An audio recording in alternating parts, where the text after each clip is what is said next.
Welcome to the Good Leadership Podcast, where we explore the stories, strategies, and insights of thought leaders who inspire us to think differently and lead better. In this episode, we're diving into one of the most intense and consequential moments in U.S. history, the Cuban Missile Crisis. In October 1962, the world stood on the brink of nuclear war as President John F. Kennedy faced the challenge of a lifetime. His decisions during those tense 13 days have become the gold standard for leadership under pressure. To unpack the invaluable lessons from this pivotal time in U.S. history, I am joined by two guests. Dr. Kathy Pearson, a renowned strategist and systems thinking expert who has shaped leaders at organizations and has taught for many years at the Wharton School of Business. Joining her is Dr. Gregg Pearson, an American history expert whose insights bring history to life. Together, we'll uncover how Kennedy's approach to decision-making during a pivotal moment in history not only influenced the outcome of the crisis, but also provides enduring lessons for today's leaders. This episode is packed with actionable insights, and these timeless leadership principles are sure to inspire and elevate your ability to lead effectively in any situation. I hope you enjoy.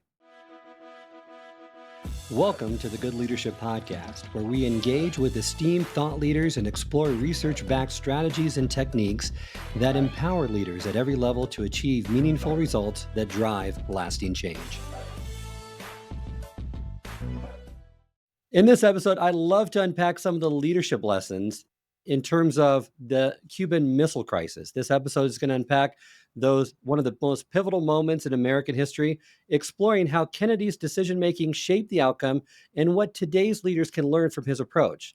So to help us, I have a history expert, a leadership expert. I'm going to start with the history expert, Gregg, to give us the stage, setting the stage for this historic event in October 1962. Okay. Thank you once again for having me here again today, Charles. It's our pleasure. As Kathy knows, as a historian, you never run out of things to talk about and tell stories about. So great to be here. John F. Kennedy had several severe crises, international crises that he was faced at very early on in his tenure. And this was at the height of the Cold War. This is when the United States thought that there was this huge missile gap between the United States and the Soviet Union. Nikita Khrushchev was the premier of the Soviet Union at the time, and he basically wanted to challenge Kennedy on several different things. So the first issue that Kennedy ran into was, at this point in time, the revolution in Cuba had happened. So Cuba was now run by Fidel Castro. They were a client state of the Soviet Union. And, Khrushchev wanted to go ahead and challenge him in Cuba. So in order to kind of get the jump on Castro, Kennedy initiated the Bay of Pigs invasion. And this turned out to be an unmitigated, horrible disaster. And part of the reason it was such a great calamity at the time was that most of the information and the intelligence was coming from the Central Intelligence Agency.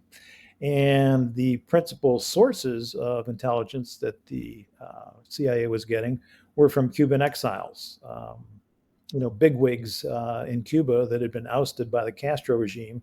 So they were feeding all sorts of intelligence to the CIA. Kennedy just kind of bought the CIA's information that once again came from sources that had a vested interest in returning to Cuba. And the Bay of Pigs turned out to be an unmitigated disaster.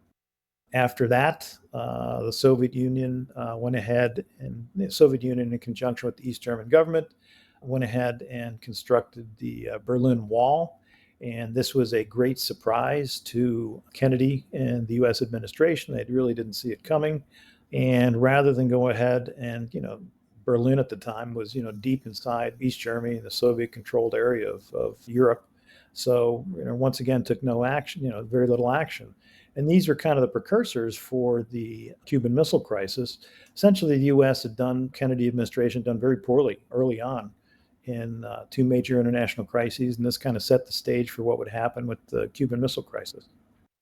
Thank you for providing that context, because one of Kennedy's early mistakes as president was the Bay of Pigs invasion and the Berlin Wall. He didn't act decisively or soon enough. He relied on a narrow circle of advisors and fell victim to groupthink. But during the Cuban Missile Crisis, he approached things differently. Kathy, talk to me more about confirmation bias, often, blinds leaders to these alternative solutions, and how can leaders today actively seek out opposing viewpoints to avoid this trap? Yeah. So, once again, a field of decision sciences, we study different cognitive biases, and one that's been studied extensively is the confirmation bias, which most people are familiar with the confirmation bias. It's basically we tend to look for data that supports what we believe, but it's also that we refute data that doesn't support what we believe. And often this is done subconsciously. So, how I see this playing out in organizations, right? So it's easy to say, "Oh, I like that data. I don't like that data," but it's more than that. So I see it, for example, when a leader is putting together a leadership team or a project team. He or she, like if I'm a leader, I naturally want the best people that are really smart and really insightful, and coincidentally, they tend to be just like me, right? Because of course and in fact, if Gregg, not that this ever happens, but every now and again it does, if Gregg has a different point of view, I may even in my brain frame it as, oh my gosh, if he's on our team, it's going to be just disruptive because he's going to disagree with everything that goes on, right? We can almost convince ourselves that, hey, I don't want Gregg on here because it was going to be completely disruptive. And so I think recognition, self-awareness is number one. And if I'm a leader, to understand I have this tendency just because I'm a human. So I think that's really important. And then I think it really is, can I seek out those that I am pretty darn sure, not just diversity of thought, but they have opposing views. It's what Lincoln did, which we talked about last session, and I think that it's being self-aware and saying, "I'm actually gonna look for people that I'm pretty darn sure they have a different worldview than I."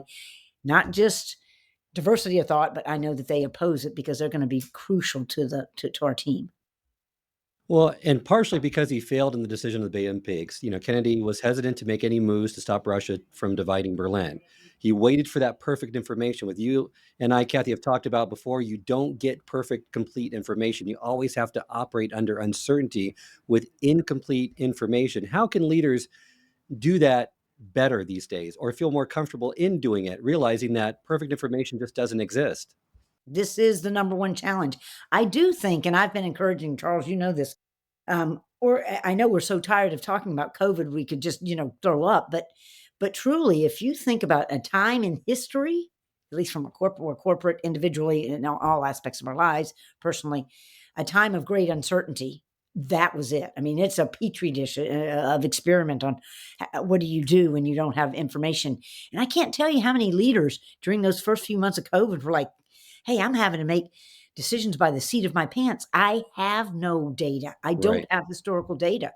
We should take some lessons from that. And I've even asked, people will even tell me, I've heard people say things like, I felt like there was a lot of grace, or it was okay to say, I don't know, because nobody knew. It was a great, great equalizer. Somebody recently said to me, I felt like it was the great equalizer. And so I think that's part of what we sort of need to use as an example. We know we have operated when we don't have all the information, and I don't think it's gonna become any less uncertain in years to come. So, that's my first advice.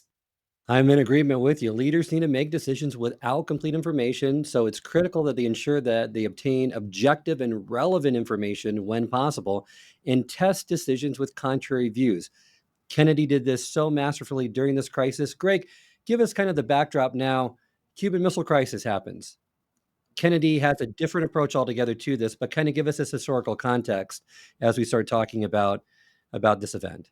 So very secretively, not only to go ahead and protect their satellite, if you will, in the Western Hemisphere, but also to prop up Castro's regime, the Soviets in September of '62 started to shuttle over missiles into Cuba, and they started setting up these missile sites. Well, at the time, you talk about having as near to perfect information as you can in this world. We had the U-2 spy plane, and we would send U-2 flights over there. And very quickly, the U-2 flights came up with the fact that, hey, there are Soviet missiles. And, we had experts at the time that could tell you the type of missiles they were and this type of thing. We knew they were nuclear missiles. And this obviously was something Kennedy could not stand for. If the information got out to the American public, it would create a huge amount of panic. And so Kennedy went ahead and had these U-2, he had great information at this point in time, something he did not have during the Bay of Pigs when he was relying upon wealthy Cubans, that had a vested interest in getting back their sugar plantations in Cuba. he had very reliable, incontrovertible information. So very early on in the crisis, he set up XCOM, with short. We love acronyms in the military, and the government is not short on them either. XCOM, which essentially stands for Executive Committee. And you had, Donald Rumsfeld on it. You had Robert Kennedy, who was the Attorney General at the time. And basically, Robert Kennedy became his principal advisor during this. But then you also had the Joint Chiefs of Staff, and it was chaired by Curtis LeMay, who was Air Force general. During World War II, he was in charge of principally a lot of the bombing missions against Japan and Asia. So then you had the Joint Chiefs of Staff. And generally speaking, with Rumsfeld, certainly with Robert Kennedy themselves, they had a little bit more moderate view on the solution to this crisis. And the Joint Chiefs were recommending all sorts of military actions. So basically, by having very good objective information, incontrovertible information, Kennedy could go ahead and confront this. Came up with a variety of different options, blockade, intercept, supply ships, invade Cuba, alert our nuclear arsenal worldwide, conduct some type of limited incursion into Soviet or Soviet-controlled territory. Those were some of the options that were on the board. And in any organization, a lot of times, you at least in the military organizations, you kind of want to have a stepped approach. You only in rare circumstances do you go in with your full-fledged approach when something maybe lesser can go ahead and accomplish the mission. But the other thing that Kennedy did in all this too is that once he had a plan on how he wanted to go ahead and address the situation in Cuba, and once he had the incontrovertible information, pretty much had a plan on how he wanted to go ahead and address the information. He basically made the decisions, and he would come out in his meetings with the XCOM and say, well, this is what I think we should do.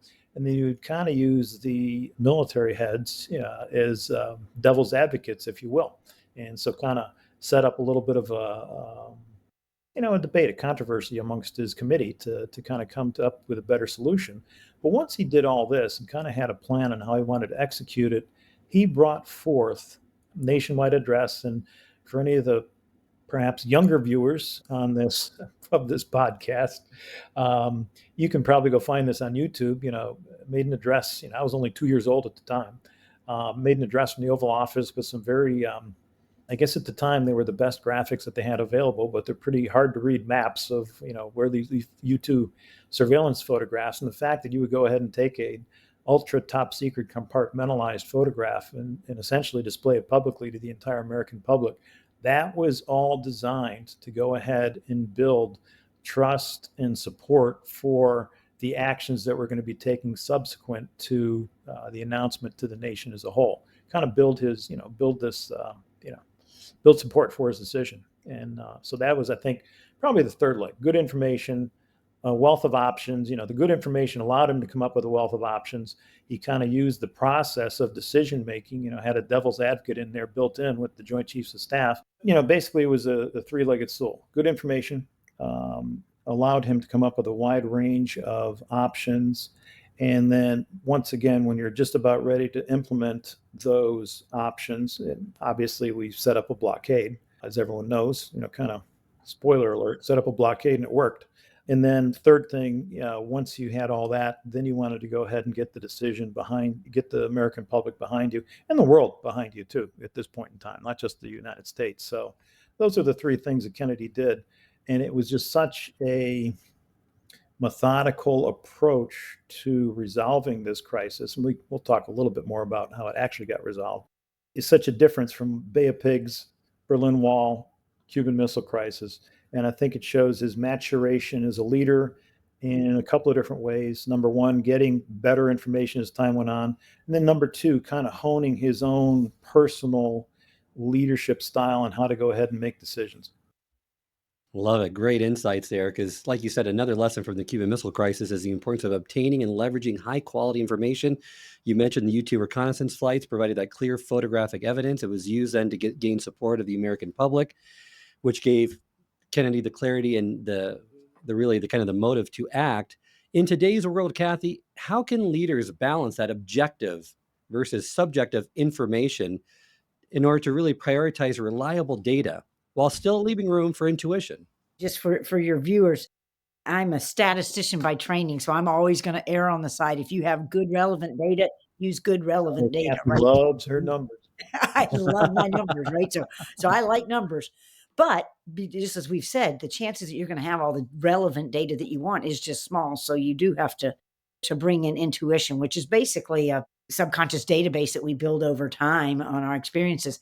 I think it's, and by the way, I've heard a lot of people say, not to go back to COVID, but in those first few months of COVID, leaders had to fall back and use more intuition because of lack of data. So, but I think it's important that there's that balance. But I think what's really an important balance, because I mean, if intuition is so great, why don't we just get a bunch of old people to make the decisions all the time? Well, because we as humans are biased, and we and individually are biased, and that's why we need to really balance intuition with critical thinking. So I think it's like a three-legged stool, to steal a phrase that Gregg just used. It's analytics. Boy, if you got analytics, let's leverage that.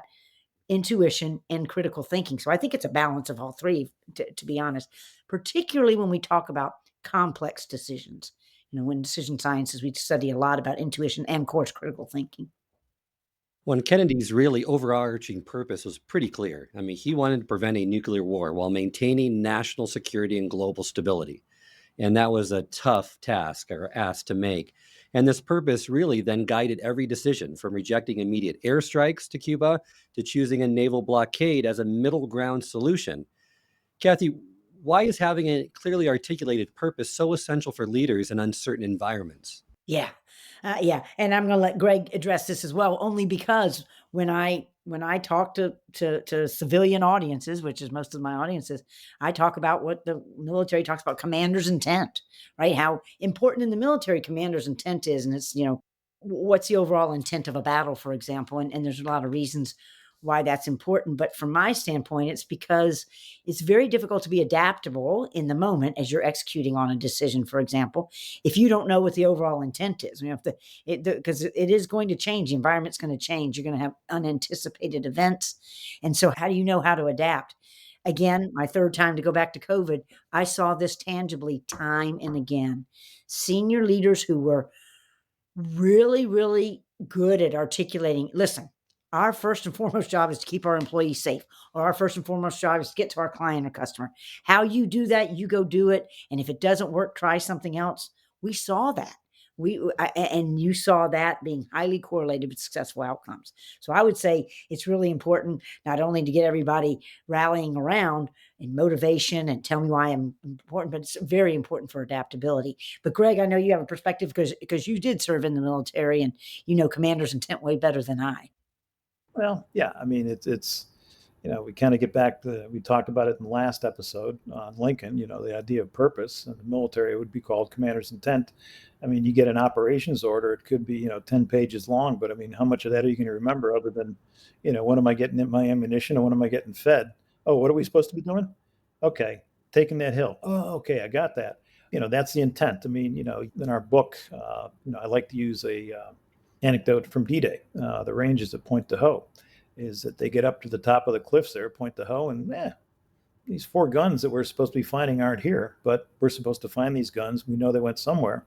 So they ended up finding them. They weren't where they were supposed to be, but they were someplace else, moved further inland, and they ended up finding them and destroying them and accomplishing a major D-Day objective. So, I mean, and the guys that executed it were not the, senior leaders in the organization. It was kind of your mid-level managers, if you will, your sergeants that kind of went ahead and got it done.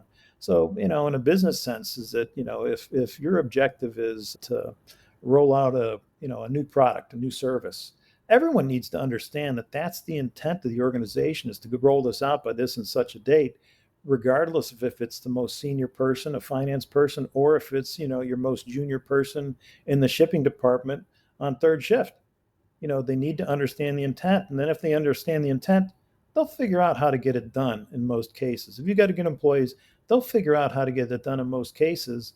And in a lot of times too, when you're dealing with good employees, high potential people, they want to put their own brushstrokes on it, if you will. All right. They want to maybe have some input into how to go ahead and get something accomplished. And if you let them know this is what needs to be done, you all figure it out. You know what?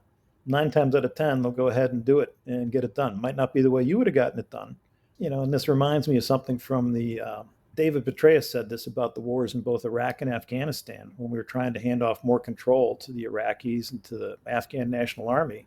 One of Petraeus's, guiding principles was sometimes the locals doing things well is a lot better than us doing them great. And, once again, they understand the intent, they'll get it done. Might not be the way you would have gotten it done, but it gets done, it accomplishes the objective and fulfills your intent. Love that insight because you're right. The Army invented this concept, and it's a crisp, plain talk statement that appears at the top of every order, specifying the plan's goal, the desired end state of the operation, so the commanders can attend. Never specifies so much detail that it risks being rendered obsolete by unpredictable events because no plan survives contact with the enemy.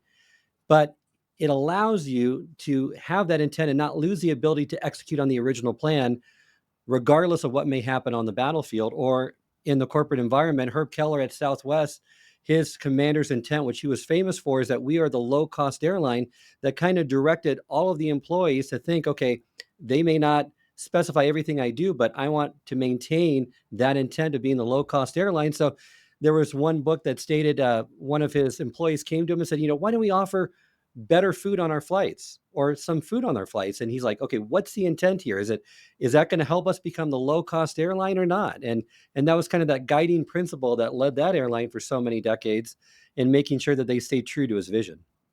Another example, just sort of this having to be adaptable. Again, I was just in the last 6 months talking to a manufacturing executive, and he said, we're talking about again COVID, and this is in the United States, so all of their manufacturing facilities, they were essential workers basically. They all had to go into work, and he said I had to keep emphasizing to my plant managers, right now, your overall goal, your commander's intent, is to keep those employees safe. It's not about throughput, it's not about cost cutting, it's about keeping the employees safe.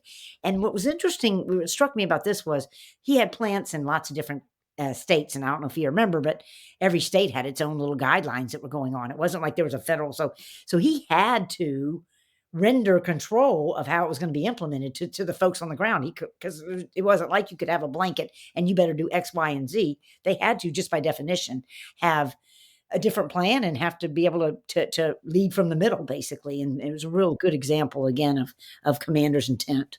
There's so many popular accounts that really describe the Cuban Missile Crisis as the model for decision making in a strategic emergency that any leader can really learn from. And another key aspect of it is how Kennedy learned from failure. Greg, walk us through kind of, now getting into the Cuban Missile Crisis and kind of how he learned from his experiences with the Bay of Pigs and how that shaped his approach and decision making during the Cuban Missile Crisis. I don't know if you agree with me, but the movie 13 Days offers kind of a good snippet or insight into how decisions were made during this crisis and how different they were in the previous ones. I think the first thing is that what differentiated the Cuban Missile Crisis from Bay of Pigs and Berlin in between is that progressively Kennedy was able to get more reliable and better information. That's the first thing. The second thing is that he did seek, rather than just taking the CIA's analysis as he did in the Bay of Pigs, he set up a structure with certain key individuals and with XCOM and with the Joint Chiefs, and came up with contrary views. I mean, the Joint Chiefs wanted something more military, whether it was an invasion, airstrikes. Let's go. Soviets hit us. Let's go. Let's drop something in their backyard. So he sought contrary points of view. The quality of the information obviously was a lot better and more reliable this time around. And, just given the time constraints, when a decision, you identify a problem and then you have to fairly quickly come up with a course of action to resolve the conflict. You did not have the luxury of collecting endless reams of data. And in this case, I don't think you needed to collect endless reams of data. We knew that there were nuclear missiles in Cuba.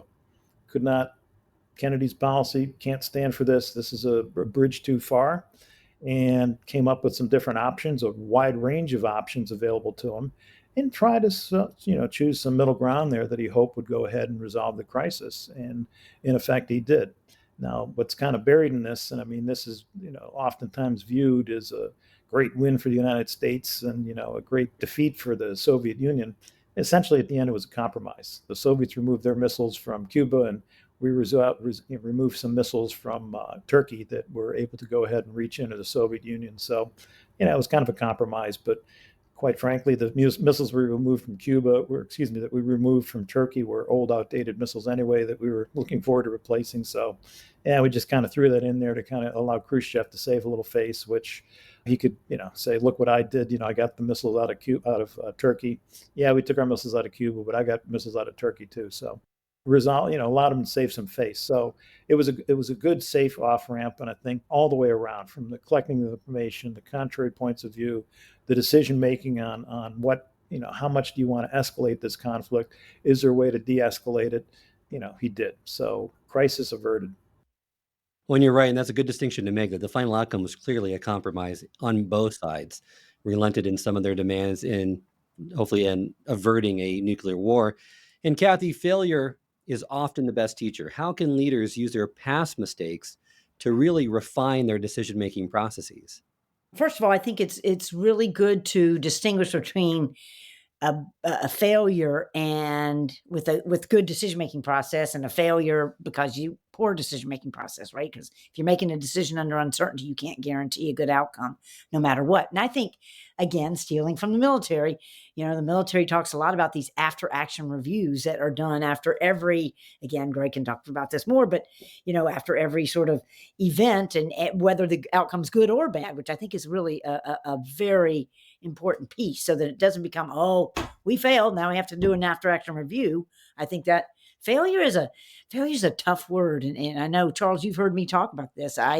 We know that we learn from failures, but in organizations, when you say, oh, fail fast, fail cheap, that word failure is a barrier to getting the behavior you want, I think, sometimes, because it's a negative connotation. But if you have a process where you say, no matter what happens, we're going to go ahead and evaluate what happened. Was that a smart thing to do? Was it not a smart thing to do? No matter the outcome, I think we'll take the sting out of it.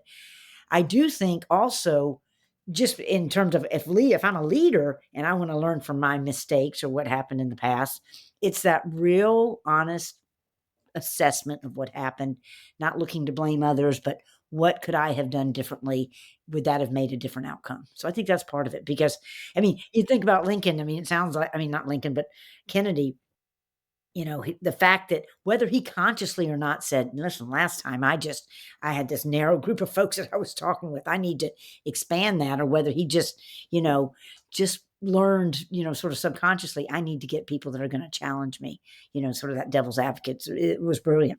The after action review and a post-mortem, where there's a post-mortem, and what's really interesting to do is a pre-mortem, where you say, let's pretend it fails, what had to have failed. So I think that's good. But I do think it's just that idea of, let's look at all aspects of it. And Greg, I'll get you to weigh in, because, again, you've done these very many, many, many times. I find in the corporate environment, people talk about it, it's harder to do, but the military is quite disciplined about saying, again, it seems to me the two keys are, number one, we're going to look at all aspects of it, even if we have a good outcome.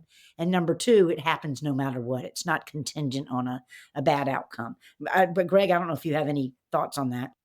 Relative to formal after action reviews, is that, certainly when you'd have an exercise out in the field, and really kind of came into being at two different training centers that, were used by, all the United States military, National Training Center at Fort Irwin, California, and then the Fort Chaffee, Arkansas, the Light Infantry Training Center. And it was a very structured format. The opposing force, basically the enemy, would get up and kind of explain, how they were deployed, where they're at, what their plan was, that kind of thing. And then they'd kind of, let the friendly commander, the unit that was being evaluated, explain what they did. And then there would kind of be a very collegial discussion on, what went well, what went wrong. And what you're really looking for over time is, let's say it was a 2-week exercise and this happened on day 2. What you're really looking for is by day 12, some kind of improvement and change, and, the decisions that were being made, learning from your mistakes, if you will. And it's very tough to, particularly in a corporate environment, to, quote, learn from your mistakes. But I think you can allow some latitude for someone that says, okay, I made a mistake, let's learn from that and let's move forward.